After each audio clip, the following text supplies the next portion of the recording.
May come in? Yes please. ഒരാൾ കൂടി എസ്കമ്മിനായിട്ടുണ്ട്. Please please take you. വേണ്ട, ഞാനിപ്പോ കഴിച്ചേ ഉള്ളൂ. ഇവിടെ വന്നിരിക്കും. ഇരിക്കാനായിരുന്നു. സർ, ഓ. ടീയോ കോഫി?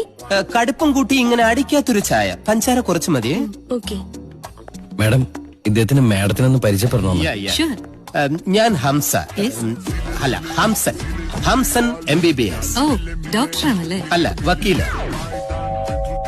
ഇത് നിനക്ക് മാത്രമേ വക്കീലാകാവോ? ബാക്കി പറ.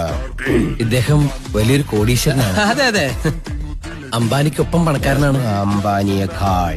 ഓ, ഇത്തവണത്തെ ഇയറിലെ കണക്കൊക്കെ അതെ അതെ, അംബാനിയേക്കാൾ മേലെ പണക്കാരൻ. ഇദ്ദേഹത്തിന് ഒരുപാട് ഫാക്ടറീസ്, സ്റ്റാർ ഹോട്ടൽസ്, ബാറുകൾ, എന്തിന് റിസർവ് ബാങ്ക് വരെ ഇദ്ദേഹത്തിന് സ്വന്തമായിട്ടുണ്ട്. 3 എണ്ണം. റിസർവ് ബാങ്ക് ആണോ 3 എണ്ണം? അതെ, ഇപ്പൊ 2 എണ്ണം പുതുതായിട്ട് ചെയ്യാൻ പോകുന്നു. ഒന്ന് നെടുമങ്ങാട്, ഒന്ന് കാക്കനാട്.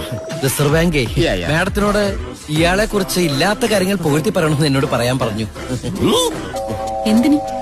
മാഡത്തിന്റെ ഒരേ ഒരു മോളെ ഇയാൾ കല്യാണം കഴിച്ചിട്ട് മാഡം ഇപ്പൊ ഇരിക്കണ കസേരയില്ലേ, അവിടെ ഇയാൾ കയറിയിരുന്ന് മാഡത്തിനെ ചവിട്ടി പുറത്താക്കുന്നാണ് ഇയാൾ എന്നോട് പറഞ്ഞത്. അല്ലേ?